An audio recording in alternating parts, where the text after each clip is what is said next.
Hey Kim, it's May 27th, 2025.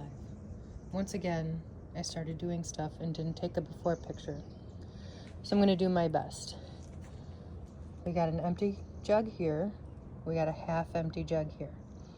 What I'm doing is, this was an empty set of containers. You see how they're deep?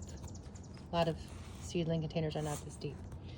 They're deep for the purposes for native plants, because native plants have deep roots. So what I was doing is, this container had the wild petunia in it, and you can see here I've gone ahead and put all these in, and then I started with the blazing star here, which is what this one is, so that they can they're really so small. I don't, I've already put some in my yard that I don't really know that I've got more room.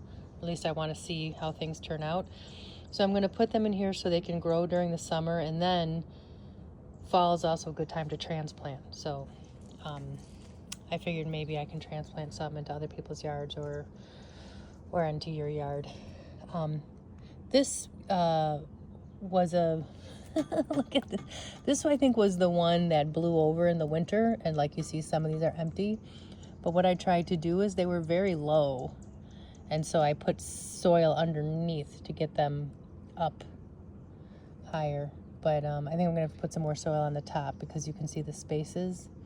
So when I water, yeah. I think these are cardinal flower here.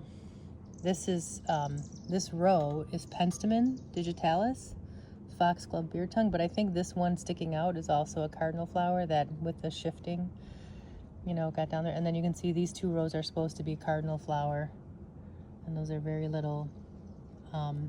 So we're just gonna wait and see what happens there. And then do the same over here. I have this one where some of these I took out. They were cardinal flower, and I transplanted them in the yard. But there's a cardinal flower there. You see how low these are? That's how the other one was. Just the soil got compacted over time and got low as I've been watering it. And then this next row here is brown-eyed Susan. Ooh, I can't remember what that's called, but like after a couple of years, they just die back, and they don't, you've got to replace them, or they replace themselves by seed. Then I have blue-stemmed goldenrod in this row. You can see just a little bit happening there. I have yellow coneflower here, which actually I don't see popping up in my yard. I have it every year. And then this is Penstemon. You can see this is the little section that I took that I planted my Penstemon early on, like a month ago. So I'm going to do the same thing here when I'm done. I'm going to put more soil up through the bottom, and then some of these empty spaces. So I've got all of this, sorry for turning the camera around. I've got all of this Aguilegia canadensis, otherwise known as red columbine, that I also want to separate out so it can grow better. This was the world milkweed, and you see absolutely nothing happened here. I mean, I don't think there's any little anything, but I'm just going to keep watering it, and we'll see what happens. Here's the tiny urban garden in the evening. Oh, let's take a quick look. Sorry, we're gonna take a quick look. This was just supposed to be a short little video about the transplanting I'm doing. Look here. Here's my wild blue indigo. Look, oh, it's about to open. Will it be tomorrow?